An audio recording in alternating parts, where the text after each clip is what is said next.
It's podcadzo.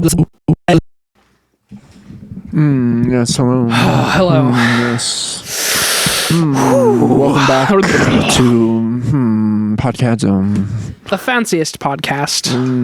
Not only the fanciest podcast, but The most official. companion podcast to the well-known independent rock music four-piece group, Formerly known as Cats. Podcadzo. We're so glad you're here with us today. Yes. Our guest today is Ira Glass. And Terry Gross. Terry Gross. No. Our guest is someone way doper. Independent media. Yeah. We only rock with the mainstream media here. All sides of it. As long as you're mainstream, we're cool with you. Yeah. And actually, we're not an independent rock band anymore. We've signed. declared ourselves as a mainstream rock band. We signed to a label. We can't tell you which one because of clause reasons. It rhymes with Savid Seffen, though. Savid Seffen Troop. Our guests aren't any of those freaking independent news losers that we've mentioned at just previously. Our real guest is friend of the band and Now friend of the pod. Friend of the pod now. He's reached that status officially. Congratulations. And independent of the pod or band, friend. Just a guy. Neal. A guy that we know. AKA r3al is his artist name. r3al. And AL? r3al. Don't do that to me. Don't make me second guess how I'm spelling real. I was confused, but it made sense as soon as I said it out loud. Good. I'm glad you got there. Mm-hmm. It's a great conversation. A fun one. So stick around for that. But first, there's some business to get to, Julian. YouTube Lay business. it on me. Oh, God damn it. Every week, we end this podcast, we shut down all the stuff, and then we go about our lives, and then I spend the whole week waiting for my next chance to talk about you two with you. Yep. Truly the highlight of my life. So, something crazy happened in the UT universe, which we haven't given much airtime to on the pod yet. Tried. Because Julian's tried, but I had not gotten to this yet. And there's been a lot of stuff going on with you too. It takes about 4 hours to get through it. So the thing we're mentioning is that Bonobos, made an appearance on the Joe Rogan podcast, the second most successful music podcast in the world after Podcadzo.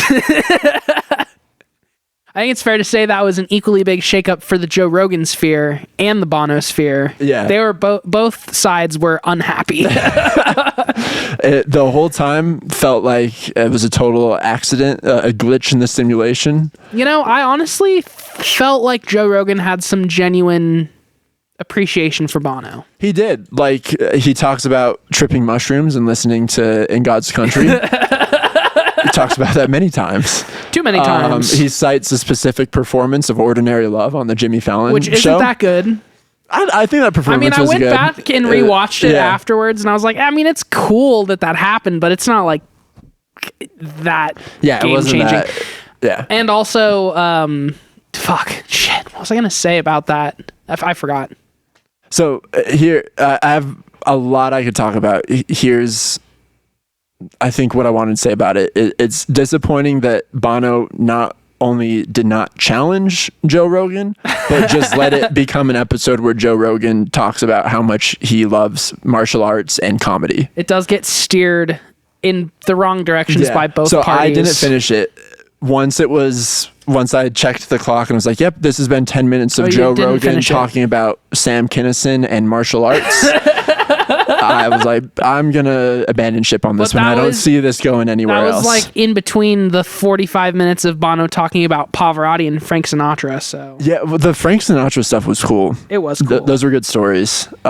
He's just like, dude, I swear Bono is the most name-droppingest mother of all time. And he always tries to be like, I promise I'm not name-dropping, but it's like, no, that's exactly what you're doing. Because I've been watching so much U2 interview content the last couple of days, and even going back to like Letterman in the 90s, Bono's literally telling the same story about Sinatra just to be like, Yeah, no, I met Frank Sinatra. Yeah, but in fairness to Bono, that is just his life. Like, that's shit that happens to Bono. It's his ordinary life. Yeah.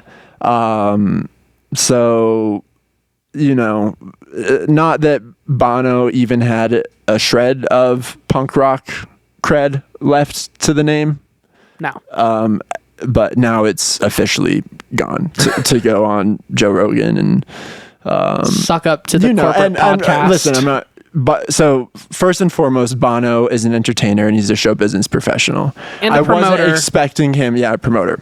I wasn't expecting him to go on Joe Rogan and, you know, be a dick to Joe Rogan. I'm challenging him. I think he was there to promote his movie, which he put a lot of work into. He wants people to watch it. And they just spend a lot of time talking about it. Yeah, and to Joe Rogan's credit, it surprised me that Joe Rogan watched it, sat through it. He had nice things to say about it, and like some of it I found insightful.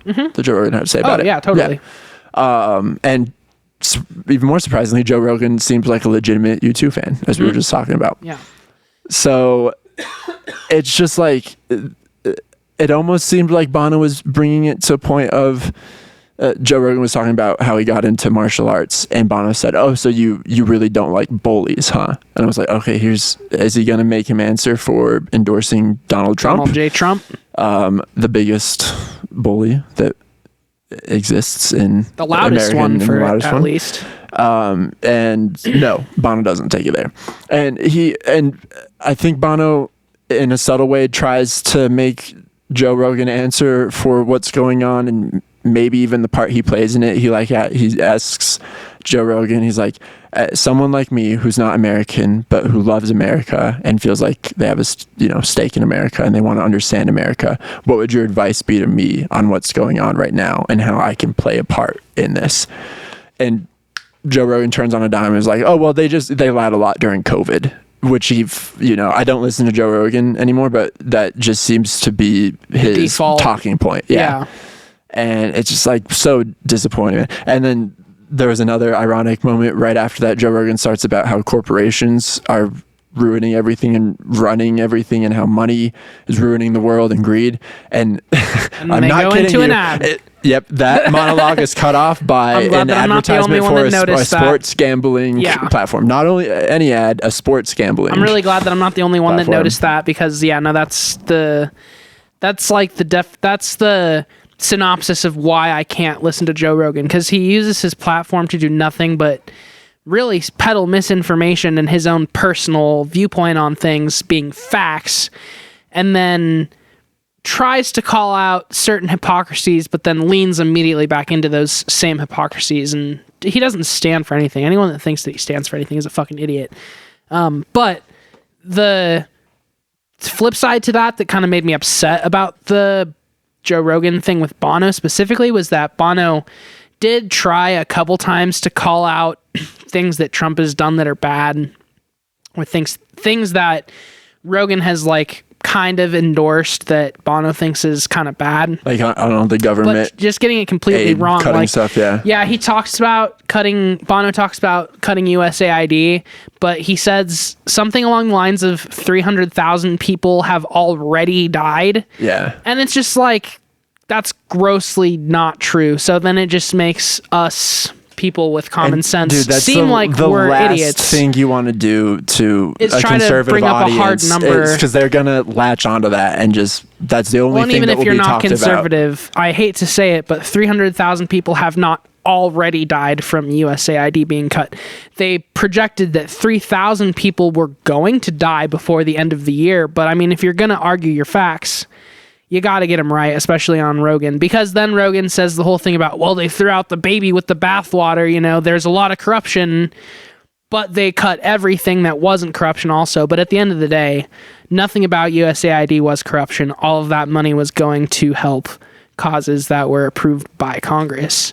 And it was all the whole notion that the government can just hide hundreds of thousands of dollars and put it wherever they want and then claim it to be something else. That's just not how the world works. That's not how the government works. And there's 1,000 talking heads every single day who bring up the same points about aid and federal funding being cut. Like a more interesting thing for Bono to talk about in that position could have been like, okay, yeah, we can have the same argument that several people have about, bloated government spending and, that there might be some legitimacy to cutting government programs and all that. But how about just like the absolutely indignant, horrible, classless way that the people you've endorsed and Elon Musk went about this and just made people feel subhuman. And just talk about the rhetoric. It doesn't even have to be about the policies. And it just the has to be manner about in the which rhetoric. we went about it. For sure.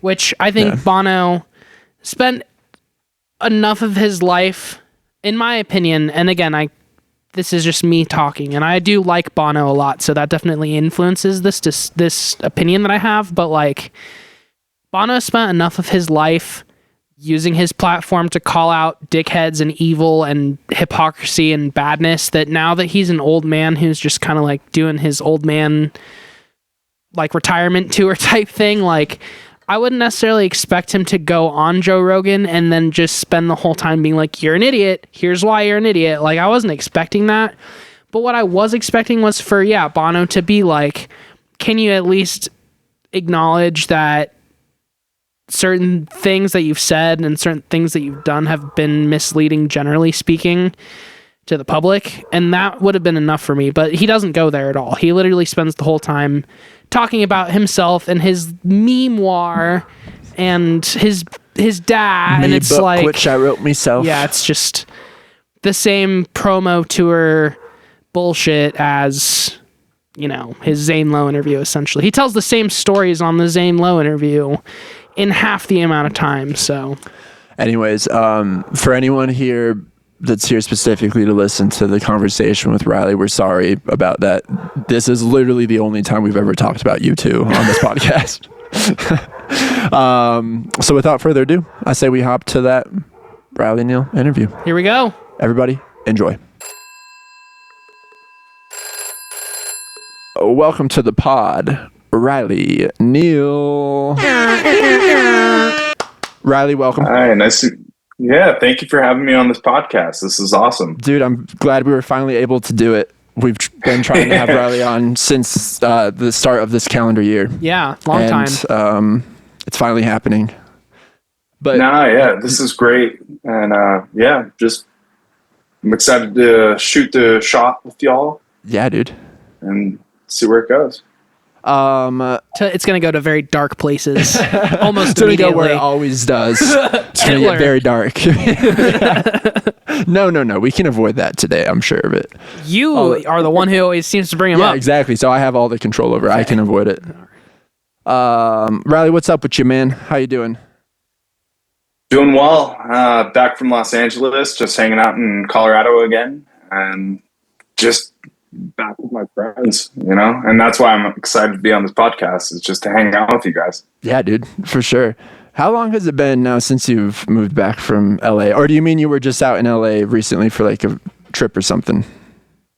Well, I've been back for 2 years now, and I've spent my time split between Fort Collins and Denver. But I've been doing some shows in between. Really nothing in Los Angeles. I actually got booed off a stage a couple times, so that was pretty fun. In LA?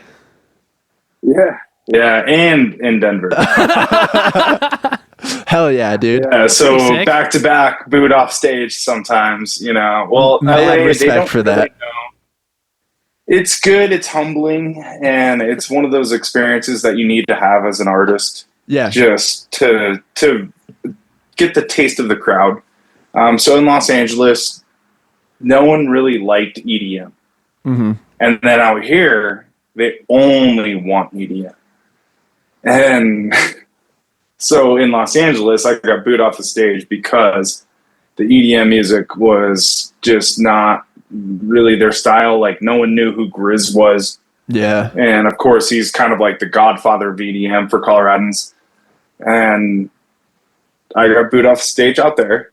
And then I went to the Black Box here in Denver, and I got booed off the stage there because I was not playing hard enough dubstep, and that's not really my profile, That's not really what I would describe. I've listened to all the tracks you've released on SoundCloud though, and I would describe it as very hard I thought some of it was pretty goddamn heavy. Yeah, I sent it to Julian earlier, and he replied back. He's like, "God damn, this is heavy," in a in a great good way. Yeah, no, that's I really like it. I really enjoy the music you make, man. So were you doing like something different at Black Box? Was that before you got into your current style?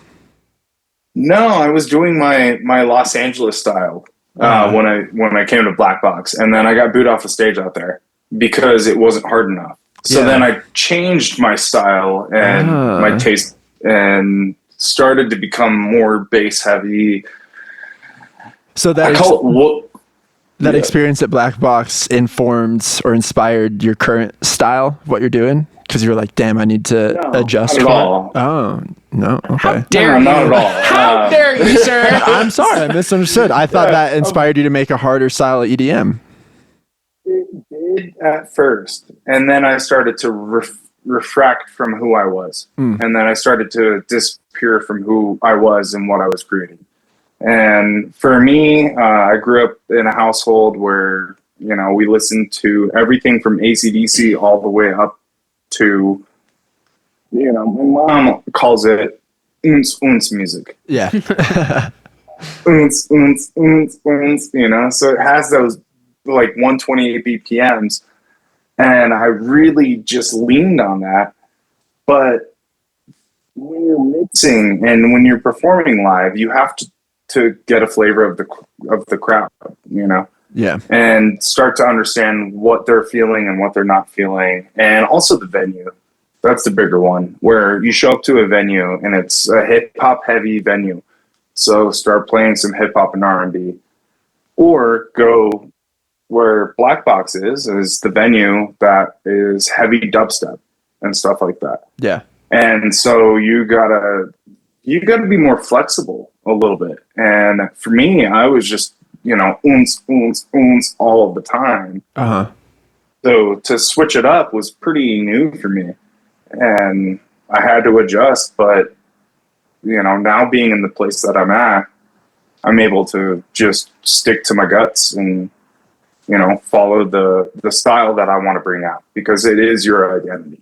Yeah. As a DJ and music artist. So it surprised me to hear you say that in LA they're not too into EDM, because I thought there was a pretty big club scene in LA. But I guess it makes sense that if you're not in the club, like just listening to club music as a background type of thing, that they might not be into like EDM the same way that people in Colorado are. But right. That's, right. Yeah. Like what was pretty mind blowing is the fact that they didn't know who Grizz was. Uh-huh. Or they didn't know who Pretty Lights were, or there's the Hollywood Bowl out there, and that's their Red Rocks. So when I would explain a Red Rocks, I'm getting chills right now thinking about Red Rocks concerts. So I'd explain the experience of being at Red Rocks and everything, and they don't know what Red Rocks is. Mm-hmm. So it's really just kind of a lack of knowledge. I don't know how to put it, but I think that's fair. Trying to explain Red Rocks to people who have experienced the Hollywood Bowl, you can't compare. You cannot. Yeah. It's a beautiful venue. There are obviously houses near Red Rocks, but the Hollywood Bowl is tucked into much more of a residential area too, right? So you can't reach like the decibel level either at a Hollywood Bowl show that you could at Red Rocks, even though they have clamped down on the decibel levels. Red Rocks. Yeah. Somewhat recently. I remember that was a big thing in like the late 2010s, is all the wooks were like, man, we can't play bass as loud as we want whenever we want. Yeah. Yeah, and it's like affecting the structure of Red Rocks. Of the rocks, yeah. It's a beautiful amphitheater. Mm-hmm. And Hollywood Bowl was created specifically for that purpose, but Red Rocks was not. It was just found by people. Yeah, well, so it's really audio technology has gotten so much better, recently enough to where it's like overpowering now. Mm-hmm. Causing geological issues. Yeah, exactly. And I'm sure you guys know too, there's that area that's kind of on the background of Red Rocks, where a lot of people, like growing up here, we used to do that, where we used to go on top of the hill. Yeah. And you can tune into the radio station and have binoculars, and you got a free concert. Yeah. You know? So people don't really understand the culture of music that's developing out here. And it really is developing. I've started to notice. Definitely. Denver is truly the dance music capital of the States. Perhaps the world. Probably not. Probably somewhere in Europe. Yeah. Probably like Amsterdam or some shit. I would say Amsterdam or something. Yeah. We're hot somewhere on where tracks, so. We're in a close second. Yeah. You guys don't have Tomorrowland over here yet, so we're gonna go ahead and keep you on the back burners. You know? Yeah. It's been awesome being back, but the most that I've realized is really that fact of just the culture of music, and just the differential change, and just being like a fresh new DJ and just learning all that. You have to adjust to the crowd. Yeah, so basically it's just trust yourself and try your hardest to just be your own brand to a degree. Yeah. So everyone wants a certain sound. Everyone wants a certain type of music. However, you're the only one that's in control of that. So it's very difficult as a starving artist or someone who really wants to pave the way.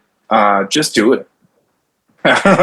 Like, there's so many times I've been booed off stage and also been heavily applauded on stage. Yeah. And so when was that? When you were last booed off stage at Black Box? It was probably a couple of years ago. Okay. So you've done a lot of shows since then. I've done a few. So a lot of what we do now is we developed a program where DJs, specifically if you are an EDM artist, show up to Cheeseman Park on Thursdays. Oh. And I love Cheeseman Park. Yeah. So show up to Denver and it's kind of like a karaoke for DJs. And that's kind of one thing that we're trying to develop and incorporate. However, there are some noise ordinances that we're working around and loopholes as far as the drugs and stuff that are kind of popping in the scene. Yeah. So we're trying to work with the police department along with the county. Yeah. To make sure that we're compliant. Do you guys do it at that pavilion that's in Cheeseman Park, like the Pantheon structure thing? Cool.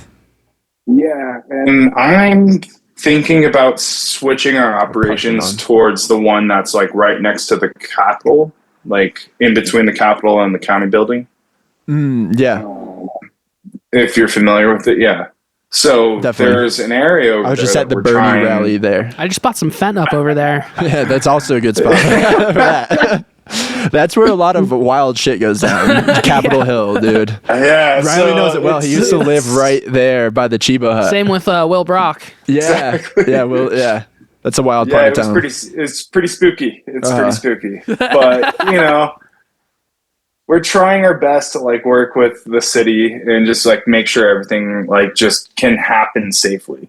And there's a lot of ketamine that's been floating around up here. I've had a recent experience with a really good friend that I had to turn my back on him and it's unfortunate. Stop doing that. That's sad. So drugs are a big factor in it, and we're just trying our best, So just working with the city, seeing what they deem appropriate, because you don't want the Colorado drug reputation to be tied with the music. Yeah, yeah, because it is your brand. Going back to that subject, it's like it is your identity. So if you host an event, I mean, look at Fire Festival. Holy shit! And part of my language, but like that dude cannot produce another event in his entire life. because it went so horribly. Except for Firefest 2. So, you kind of got to watch your back on a little bit of things. And it takes time, and it takes just coordination with the city to make sure they're involved and you're just following the books, So, but when did you start getting into DJing? I was gonna ask as well. Like, I think we should go a little bit back. Yeah. Like, first of all, for sure, we didn't tell the people how we even fucking know this guy. We can put that in the intro. And then second of all, we're still learning how to host a podcast. It's only been like 95 episodes. We're warming up. But basically from when we went to school together to now, I didn't know at any point in that time that you started making music, and I wish I would have known sooner, because I would have obviously checked it out and come down to see some shows and whatnot. But what's the origin story? Why DJing specifically, and why do you make the type of music that you do choose to make? Well, probably from when it started was, and as you guys know me, I played sports, so I was always an athlete and kind of tucked my head into that field. Mm-hmm. But secretly behind the scenes, I was working on GarageBand and started there. And that was at 13 years old. And Colin knows, because I would go over to your house and we'd play guitar and started learning guitar. And it really stems from my grandfather. My grandpa is a killer guitar player. His name's John. So his favorite song to play was Johnny Be Good. Everybody knows that song. So that's his favorite song. And because his name's John, and we learned music through him. So I was playing the guitar at a very early age. Played piano because my grandmother or great grandmother, she was a piano teacher along with my aunt, who's also a piano and musician teacher. So music has always really been a part of our lives. But I was just focused on sports, and so I went that route for a little bit. But ever since I was 13 years old, and earlier than that, I think I first touched a guitar when I was 6 years old, and just learned chords and started practicing and learned rhythm. I always wanted to be a drummer. So Julian, dude, teach me. Dude, anytime. Literally anytime. I would love to. Teaching is a passion of mine. I always wanted to be a drummer, and I bought an electronic drum set and everything, but then I sat down on it for the first time ever, and I was like, all right, I feel stupid. I feel dumb. Nah, anyone can learn it. It just needs to be... Basic things need to be explained, and then once you understand those basic things, drumming becomes super easy. And shit, man, that's crazy. I don't know, being a band kid and not a sports kid in school, I always had that self-inflicted thing of oh, you're just a stupid band kid. You're a loser. Nobody likes fucking band kids. But you're just a nerd. And I always wanted to be fucking good at sports and wish that I was better at Isn't it funny to figure out that no one is ever fully comfortable with themselves and just wants to be doing whatever they're not doing? Yeah, we all want to do something kind of secretly, but... And it's worth mentioning, Riley wasn't just into sports. He was very good at sports. Oh, yeah, he was a star athlete. And I was all right, man. Yeah. I got far enough, and, things change and lifestyles change, and you just kind of have to adapt to it. You know? Yeah, I could have totally full-blown gone through that route, but, things change. So you just adjust. And we realize the older we get that life isn't as singular as it seems when you're growing up. You don't have to pick one thing and run with it. We see a lot of famous athletes now who make music and kind of tell us that music was always their passion, and actors that make music and music was always their passion too. And it's You're talking about DJ Diesel? DJ Diesel, dude. Diesel. Fucking, there's so many. So many people that just make beats for fun. The Allen Iverson rap album. Maybe talk about good examples. That's the best example I can think of. I don't know. DJ Diesel. Apparently, people know him, but they don't know Grizz out here. So Yeah, that's the real shame of it. It's true. No, Shaq deserves all the success. Yeah, Shaq deserves it all. But no, and Colin's dad, Andy, he was a very great influence on teaching me a lot of things. Just chords and just how to work the neck of a guitar kind of thing. And that sounds so weird coming out of my mouth right now. But working that neck, awkward. Brother. Yeah, I'm just working that neck, man. Colin's dad taught me everything I know. Working that neck. He told me how to stroke it. It was awesome. So, but growing up with a family like the Orrs, it was awesome because we were able to actually just let it out, and be able to show up in a studio. And there was amps everywhere, and there were any kind of guitar that you were trying to work on. Yeah. Why do I keep doing this? I'm working on a guitar. I'm working on the neck of a guitar. Doing tricks on it. And you're doing a great job, might I add. Oh man. Yeah, we had a lot of fun childhood jams. The memories are coming back now of several sleepovers where we would just fuck around on. I mean, yeah, you had instruments, a whole studio in front of you to pretty much do whatever. Yeah, those were the days. Yeah, it's just a playground. And, it was really awesome to learn from especially Andy, where he's doing his U2 cover band. That's really cool. U2 has been mentioned. I needed to ask this also. What are your feelings on U2? There it is. Have you seen the Bono documentary? Record time. Not really. You don't have to answer that. It's okay. I'm going to keep you quiet on that one. But well done. Good Bono is the Michael Jackson of the 90s. So, okay. And also Michael Jackson was the 90s. Yeah. So I don't really know how to put. I don't know a place for him. I'm really frustrated. Like Bruce Springsteen, I'm really frustrated that they're starting to build documentaries about Bruce Springsteen because he's still alive. Yeah, he's still around. He's also saying a lot. Yeah, he says enough on his own. Yeah, Bruce doesn't catch enough flack for what a self-obsessed asshole he is. Piece of shit. Yeah. It's all directed at Bono unfairly. Right. Yeah. He's like the Greta Gerwig of. Yeah. Oh my God. He's just been cosplaying at being a factory worker for 50 years. Yeah. And people just throw money at him. Unfair. It's just unfair. Yeah. I'm like, Bono's great. He develops great music, and he's. Phil Collins, though. I have a really funny story about Phil Collins. I tried to book tickets to a Phil Collins concert, and I was tired. It was late at night, and I thought he was performing the next day. So I went ahead and bought the tickets. He was performing in London. You didn't just buy a plane ticket to go out there to justify stupidly bought tickets because I was like, oh my God, he's performing tomorrow.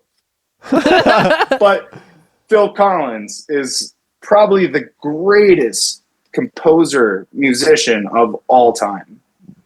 Phil Collins. Hot take, but he's up there for sure. I can't make an argument against it necessarily. Yeah. We don't talk about Phil Collins enough on the pod. I know. Yeah, Julian, drummer, you got to start talking about that, I mean, yeah, it's honestly Phil Collins as a drummer is probably my favorite part of Phil Collins. And he's not as a vocalist. Honestly, his drumming is so inventive, and for the time especially, it was just so different from what everyone else was doing. And he's also a lefty drummer, which you got to respect. But I didn't realize he was lefty. Yeah. Cool. But I don't know. He left a huge part of that drumming identity behind, obviously, and he doesn't really talk about it now. I don't know if you watch Drumeo at all, but it's just this YouTube channel. Yeah. And they did an exclusive interview with Phil Collins, and they talked exclusively about his drumming career, and it's fascinating stuff. He just had such a unique perspective on playing the drums. Really special guy. Is Is that the same video platform that does where you have to fill in the gaps and stuff, or like they just deliver artists or songs that the drummer has never heard of? Yep, that's the same channel. That's the same channel. Yep, they're great. Yeah, they're a great channel. I love those videos. Yeah, they brought Chad Mike or drummer for Red Hot Chili Peppers. Chad Smith. Yeah, he did the Dua Chad Lipa Smith, song. Yeah. Yeah, and he's like, Chad dude, Smith. I don't know anything. Yeah, and he performed very well. So, like, I just saw one of him doing the filling 5 the gap. seconds. No, sorry, 30 seconds to Mars. Oh, Yeah, brutal. It was filled actually in really good. just blindly. Yeah. No, he does a great job, and that channel's really impressive too. So. Yeah, they're really cool. They have a lot of really good ideas, and they feature, like, not to bring it back to you too, but they did like a Larry Mullen It's Jr. just second one nature at where this it's point. like all of Larry Mullen's grooves that made U2 songs like Oh, that's cool. Is Larry Mullen on better. it? No, he Just should an have been, analysis? but I'd yeah, like it's just watching like that. an analysis, and they do stuff like that all the time too. They did Yeah. one of those for Phil Collins where they're like, it's like the genius of Phil Collins, and then they like break down how certain drum parts that he wrote were like actually really fucking smart and innovative. Mm-hmm. Yeah, because when you start comparing, and this is another hot take, is Prince. Yeah. So Prince is an incredible composer. He's ghost written a lot of songs and a lot of sounds that we hear to this day. Mm-hmm. And Julian, I don't think you've met my stepfather Fred, but he's such a cool man, and I love him so much. But Colin has. No Fred well. The day Shout out Fred. You got some dirt on That's Fred? great. I haven't seen Fred in so long though. I miss Fred. No dirt. He's a wonderful guy. He's such a great man. And the day that Prince died, we went to the Rio Grande up in Fort Collins. Mm-hmm. And it's my mom's favorite spot, so we went to go get food and whatnot. And Fred didn't want to go. Usually he does. Yeah. So we left, came back to a household blasting music that was a Prince concert at the Hollywood Bowl. Was Fred crying? And yeah, he was. Yeah. So like all of us kids went downstairs just to go like turn on a movie or something like that. But my stepdad was just sitting there, and Fred was just sitting there bawling his eyes out, and he's like, Fred, or he's like, Prince is like the greatest of all time. Yeah. And just crying, and my mom was like, I got this. Go downstairs, kids. I will handle this. Yeah, dude. So, Prince impacted. He was heartbroken. Yeah, that was a big deal when Prince died. To bring it back to DJing, I'm not a DJ, but as a person who has a PA system, I would get hired to DJ every once in a while, where I would just show up and play like a Spotify playlist or something. I would make my own playlist, but you charge $500 exactly, and just play. But it was like a couple days after Prince died, and I ended up getting really drunk at this event and just playing Prince. I think you told me this story actually. For like half an hour without really realizing what I was doing, and then a bunch of people walked over and complained. They're like, "Why are you just playing Prince?" I remember that. I was like, "Oh, I'm sorry." My dad cried when Bowie died, and my dad cried when Prince died. Yeah, and that's like and he cried when like our dog died. Those are the 3 times he's cried. Yeah, Bowie was more shocking to me. That one was tragic, but those were both 2016. Mm-hmm. Tough year indeed. What about Tom Petty? That one's another big one. Yeah, I was just talking about. I have a weird Tom Petty thing where Julia and mine's first date was Tom Petty at Red Rocks. And then we were at a different Red Rocks show when Tom Petty died. They announced it over the PA that Tom Petty had passed. I think me and you were at the same Tom Petty Red Rocks show. Oh, were you at that one too? It was like 2014. No, I was not at that one. Okay. I was the one right before he passed away. No, okay. I didn't know he did another one in between. 2008. Oh, okay, earlier. Yeah, it was a great show. I've never been like that big of a Tom Petty guy. I'm not gonna turn off a Tom Petty song when it comes on, but he's just a guy I've like never like been that interested in throwing on a Tom Petty and the Heartbreakers album. I was gonna say my dad never was really that into Tom Petty either. I don't think. Mm-hmm. But Weird. When he died, he was no, he didn't say really anything. Mm-hmm. Yeah, I don't think he. I mean, he was probably like, "Oh, that sucks," but he wasn't like crying like when Prince died. Yeah. No, that Prince took over for sure. That was a difficult situation for a lot of people. There's this quote, I think it's a Bono quote, that something along the lines of your favorite artist. If you have a favorite artist from like the 90s or the 2000s, their favorite artist was Prince. Like every single artist from the 90s and 2000s just grew up worshiping Prince. He can make a guitar sing, and just the pure, just being like a really, really good composer. Mm-hmm. That is the most impressive thing about him, is being able to hear a sound and develop it into an actual song. To get back to... Oh, go ahead, sorry. Oh, no, I was going to ask, do you guys struggle with finishing songs? Because I do. I'd say we struggle with every aspect of the song. Pretty fair. Pretty fair. It's hard to know when to call it good. Like the songs we're working on right now, I can't decide if my parts are actually done or not at any point. It's like, do we just keep working on this forever? Or are my parts done and I just need to be okay with them the way they are? I think that's the biggest thing we run into with finishing songs, is like not knowing when to actually record it. And there's been a lot of instances lately where we'll struggle for an idea, but then once we have the idea, it comes together pretty quickly. And it takes us a while to just be like, I guess we can just accept that it came together that easily. Quickly. Like this is the song. We can stop writing it. Yeah. This is a good song. Yeah. Well, that's kind of the frustration I have as an artist, where it's like, okay, so I get the bridge built, or you get the chorus built, or something that's kind of along that pattern, and now you got to complete a 4-minute song, 3 to 4 minutes. It's like, all right, well, I have that one bridge built, or I have that one verse, one chorus built. And I don't know, I'm very mechanical with my work, because but being EDM artists, we have to just kind of stay on the same page to a degree with each other. And so, obviously you'll fall off on a certain thing. But, you hear the inspiration, and then you hear the sound that you're looking for, and then you start running with it.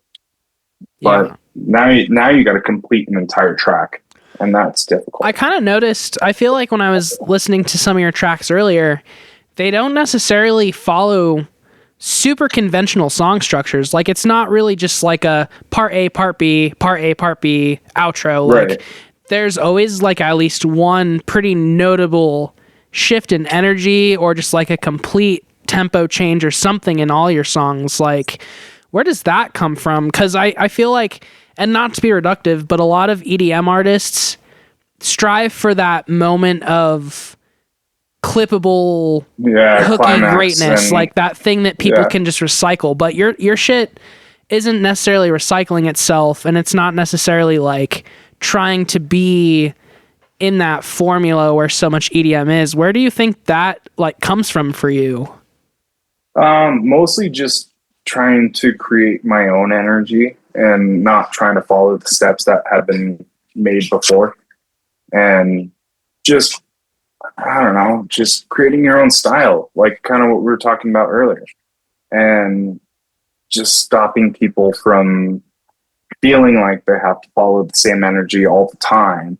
Because you go from one venue, where in Los Angeles, I'm getting booed off the stage for the hip hop R&B stuff, that it just wasn't comfortable for me. And then I'm getting booed off the stage here at Black Box, where it's just not comfortable for me. So I'm finding my comfort zone and I'm creating my energy from that. Sure. So it's just putting a pause on it and just saying, this is my style. You either love it or you hate it. I think that's as a songwriter, that's like a super brave approach to take, honestly, is like knowing that you have a moment of a song that's like pretty good and pretty catchy, but like almost refusing to recycle it or like reuse it. I feel like in a lot of ways, that's kind of where Podcadzo at right now. Is our new songs we're trying to do a little bit less conventional song structuring, and it's really hard to not lean on that as a crutch. So I feel like that's a really good and like creative thing to be doing as an EDM artist specifically. Especially, I'm like very pattern oriented when it comes to writing music. Like that's how I kind of think about music, is in terms of like patterns, and that's how people structures. Listen to it as well. So it's hard to break that habit, that mold, and just go off of feel and vibe. Yeah. It definitely is hard to not copy paste things that you've heard before. Does it? Like even this morning when I was walking to work, and I'm a Disney geek, so I was listening to Oliver and Company, and there's a song "Good Company" from Oliver and Company, the animated film. And it has the same rhythm and beat as the Grinch song.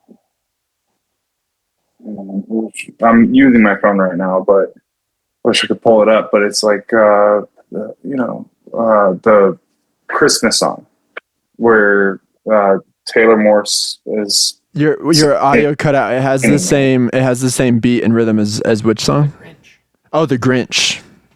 From the Grinch, yeah. And it's that song where she, "Oh, where are you, Christmas? Why can't I find you?" Yeah. And it's the beautiful same rendition. That was good.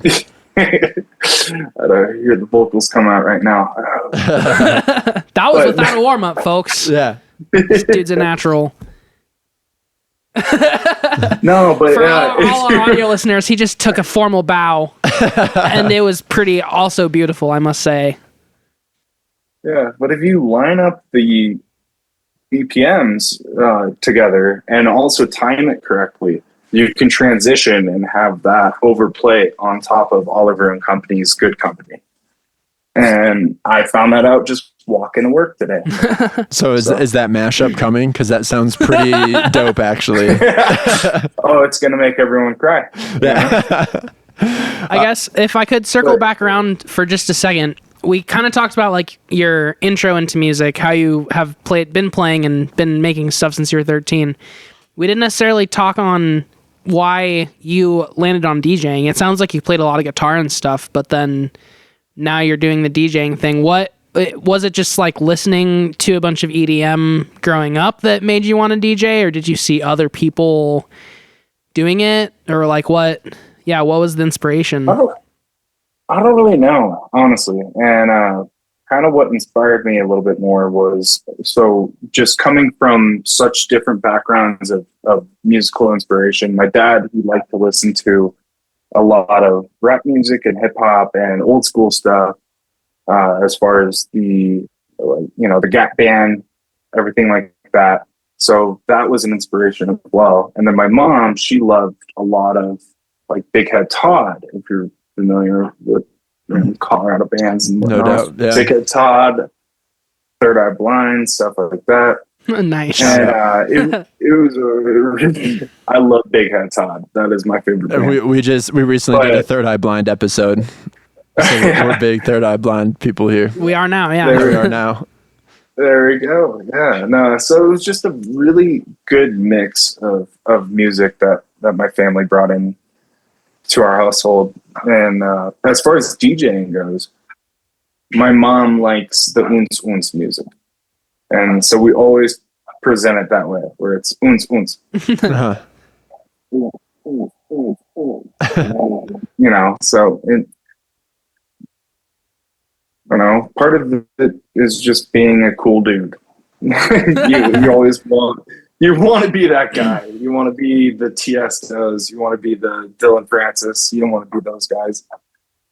And just there's an element of it that they earned it, where they earned it through creativity, and they earned it through sound, and they earned it through learning and trusting the process. Yeah. For the time being. That is an interesting thing about EDM as just like a concept, as a genre, is like, you have a million rock bands where like arguably most of them aren't necessarily bringing like a new thing to the table, but for EDM, like every famous EDM artist has brought something like arguably pretty revolutionary to the table. Yeah. And it's constantly changing. That's a good point. Yeah, for sure. It's such a new genre, and it's difficult to predict and understand, but when you compile all of your inspirations together, like I say with my dad, we were, when we were talking earlier in the cast, being a basketball player, and everybody wanted to play country. everyone had a country song lined up, and he was like, "Why don't you play the Gap Band?" And actually, he's right behind me. Dad. Yeah. What song? First Flow. No, it was the Gap Band. Oh, Drop a Bomb on Me. Drop a Bomb on Me. Oh, yeah. So you sit there. That's such a perfect song for that. Yeah, so Drop a Bomb on Me. And it was great. Oh, that's great. And it was the only non-country song that was playing throughout our basketball warm-ups. And Colin was playing basketball too, so. Hell yeah. Also good days. So, Weber Middle School. Got to have fun with it. So, I don't know. All those inspirations kind of come. Go Panthers. Yeah. So all the inspirations kind of come together. Like the New Radicals one. That was one that I created, where it was levels with New Radicals, and it's on SoundCloud out there, so I'll share it. And for talking about inspirations on the EDM side, when we were in high school and like a little bit after, what were you listening to in terms of EDM then? Dylan Francis is still my guy. Yeah, like I love Dylan Francis. Mostly just kind of his humility about it. I feel like Tiesto is also kind of someone that I really do aspire to be, but he's a little, cocky. But I was able to meet Briz out here, and then there's J.Wara is her stage name. Oh, okay. But Jamie just moved up to Colorado from Los Angeles, and she's exploding like crazy. So those artists are kind of more my style, where it's 124 BPM to 128. Dubstep is something I'm interested in learning, but it really stems from that. Okay. So would you not like the track Pure Falling, for instance, one of your tracks, which I love that song, would you not call that a dubstep track? No? Interesting. No. I would call it more trance house. Trance house. Okay. Yeah. Trance music, house-based style. I like it because it's good as an opener to just kind of allow me time to switch instruments, because obviously you guys know with a band, you guys come through with your equipment and you're able to change it out. Whereas a DJ, for me, I'm switching out a board, and it does cut off the music. Yeah. So it really ruins the mood. And if you're, cozy with the person that's running the venue, you're able to maybe, switch it out seamlessly. However, I like using that because it warms people back up. I always like talking to DJs about like structuring a set list because you guys are so tuned into the energy. Obviously, we put some thought into our set list for the night, but like with any band, it's just kind of like, oh, yeah, we'll just play this song and like this song, and yeah, we'll bring it down a little here, and then like back up. The set list curation is always more for us than it is for anyone else. Exactly. Yeah. No. And we're very in tune with the volume of the crowd, or like how the crowd is sitting. Like there's a section of one of the set lists that I made where I noticed that all the women left, and then I saw all the single dudes hanging out. Interesting. And they were just, so like they left to go to the bathroom or get drinks or whatever they were doing, but then all the single dudes were just hanging out on the dance floor. And so I had to bring people back to the dance floor. Yeah. And how do you do that? So it's just carefully just like reading the crowd and starting to understand and learn and feed off the energy. For sure. Yeah. No, it's a huge part of the job is reading the room. So on your SoundCloud, like I forget what it's called exactly, but there's one mix that's like 40 minutes long. Is that like a set that you build for a show that you just released, or is that like a song? Because it's about like 40 songs in a 40-minute span, if that makes sense. Like it goes to so many different places, but yeah. So I think I know what you're talking about, because that one was actually a live set. Okay. And so I kind of messed around and played with the crowd a little bit. So I felt like, and if I'm gonna kind of name drop things, so DJ Pro and Ableton are my two favorite softwares to use. Mm-hmm. And they allow you live DJing along with being able to record. And they're like the only two softwares that will let you do that. I'm just more comfortable with them. So that was a live set. And I was kind of playing with the crowd a little bit. And if you go to certain sections of the set list, you start to understand that DJing is all up here. It's all in the head, where you overthink things, but then when you see it play out live, you're able to understand that the crowd really isn't listening. Yeah. Yeah. And you can say the same exact thing about rock music, to be honest. Maybe more so. Yeah. Yeah. Like they're not really listening.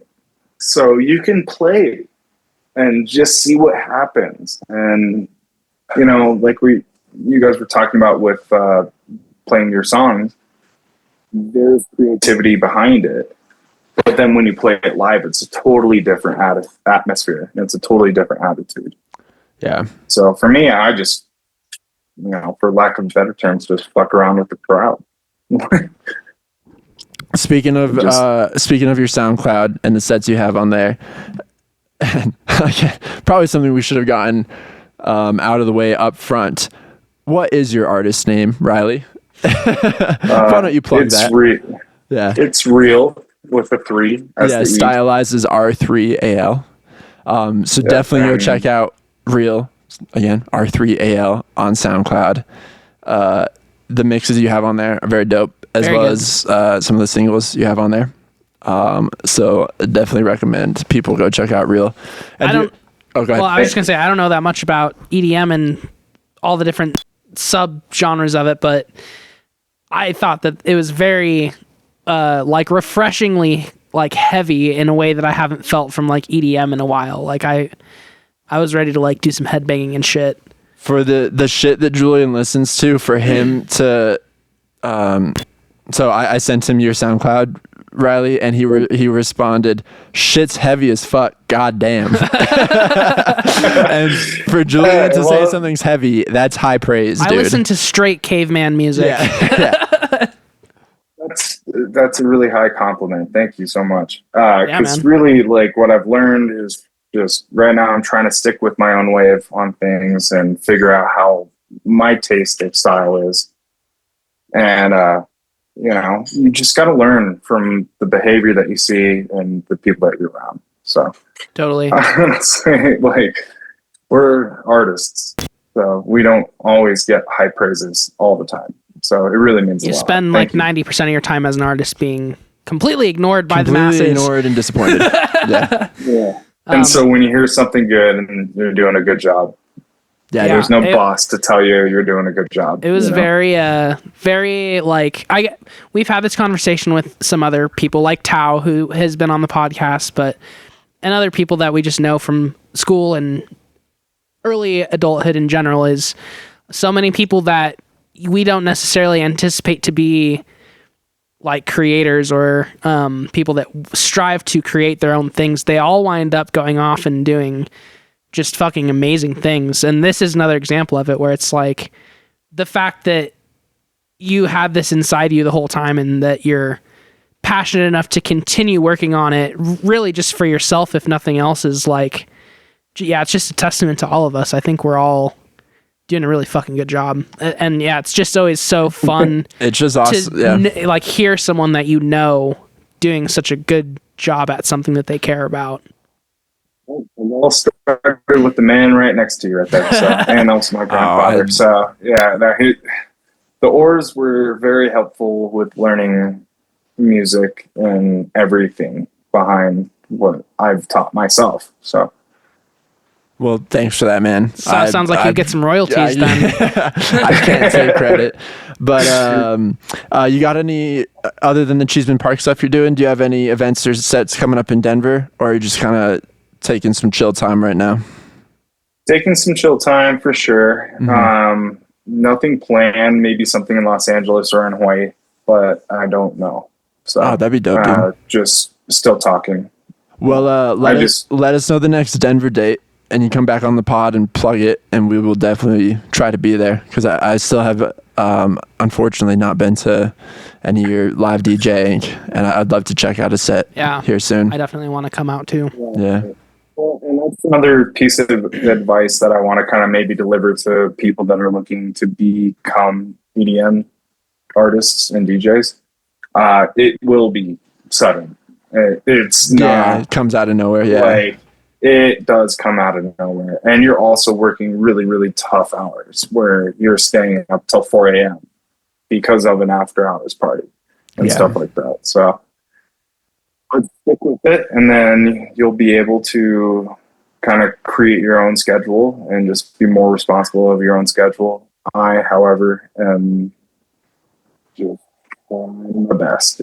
So it's a I don't know, it's a difficult game out there. So, but just understand that in order to get yourself exposure, you're going to have to work the tough hours. Well, you're doing great work, man. And you're going to have to sell your soul on social media. Yeah. I know. The TikToks. Yeah, that's the other thing. I'm anonymous on social media. Which is great. Dude, Good that's for you. the cool thing to do, for sure. Well, Riley, thank you guys. Yeah, thanks so much for coming on the pod, man. It's been, like I said, too long of us waiting to have you on, but we'll definitely have you on again soon. We appreciate you. Love you, man. And everyone go check out r3al on SoundCloud. Hell yeah, dude. Love y'all. Love you, man. Love you, dude. Peace. Have a great night. You Take too. care. Bye.